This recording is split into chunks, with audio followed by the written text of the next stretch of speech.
متحدہ ایپکا کے زیر اہتمام وہاڑی میں مطالبات کے حق میں احتجاجی مظاہرہ کیا گیا اور ریلی نکالی گئی۔ ریلی کی قیادت صوبائی نائب صدر امین اللہ منیس نے کی، جبکہ ضلع کے تینوں صدور منور بھٹی، طیب بھٹی اور راؤ اشرف نے بھی ریلی میں شرکت کی۔ اس موقع پر صوبائی نائب صدر امان اللہ منیس کا کہنا تھا کہ پورے پاکستان میں کلرکس تنظیموں کا اتحاد ہو چکا ہے، اب ہم اپنا حق ہر قیمت پر لیں گے۔ ان کا مزید کہنا تھا، پنجاب حکومت ہمارے جائز مطالبات پورے کرے اور کلرکس کو ان کا حق دیا جائے۔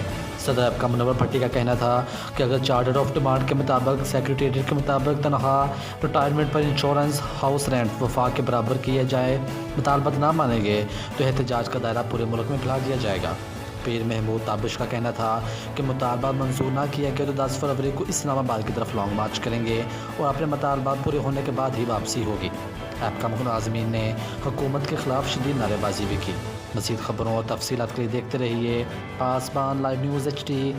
آپ ہمیں فیس بک اور یوٹیوب پر بھی فالو کر سکتے ہیں۔